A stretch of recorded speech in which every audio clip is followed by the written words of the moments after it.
তাসের ঘর তৃণমূল, হারার পর এ যেন হারাধনের সংসার।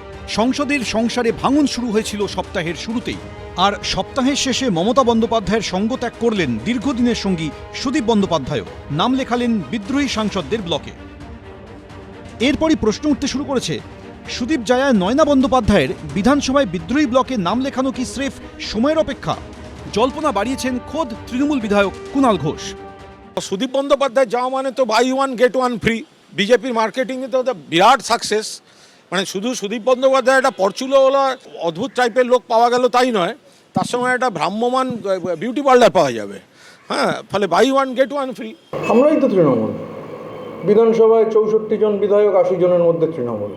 লোকসভায় শুনছি 28 জনের মধ্যে 20-21 জন, তারাই হচ্ছে মূল ফোর্স। কেউ ডিনায়াল মোডে থাকলে তাকে তো উটপাখি তো বালিতে মুখ গুজে দেয় যে ঝড় হচ্ছে না ভেবে, তাতে কি আর ঝড় বন্ধ হয়? প্রলয় কি তাতে বন্ধ করা যায়?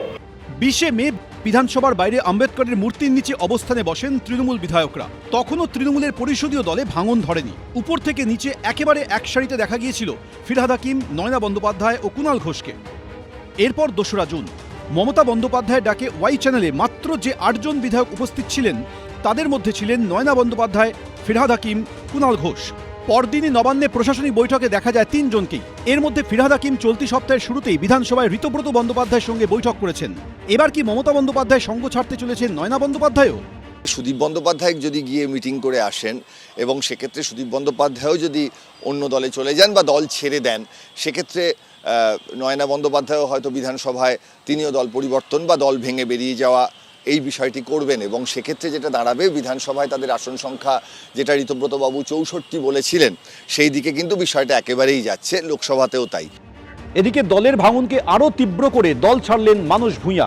শনিবার তৃণমূলের প্রাথমিক সদস্য পদে ইস্তফা দেন তিনি জানিয়েছেন, যতদিন বেঁচে থাকব সমাজসেবা রাজনীতির মাধ্যমে জনগণের সঙ্গে থাকব। কয়েকদিন আগে মানস ভূঁইয়ার গলায় শোনা গিয়েছিল শুভেন্দু অধিকারীর প্রশংসা। শুভেন্দু অধিকারী ছাত্র যুব মাদারের লড়াই করা কংগ্রেসের সৈনিক ছিলেন, সেখান থেকে তিনি তৃণমূল। এখন তিনি বাংলার মুখ্যমন্ত্রী, মেদিনীপুর জেলার একটি সন্তান। মেদিনীপুরের একজন সন্তান হিসাবে আমি দেখি তাকে, ভালো লাগে, গর্বিত হই। ধাক্কার পর ধাক্কা, সামাল দেওয়ার সুযোগটুকুও মিলছে না। মমতা বন্দ্যোপাধ্যায়ের সাধের তৃণমূলের কি ঝাঁপ বন্ধ হওয়ার পথে? অনির্বাণ বিশ্বাস, সুনীত হালদার, সৌমিত্র রায়, এবিপি আনন্দ। এবিপি আনন্দ, এগিয়ে থাকে, এগিয়ে রাখে।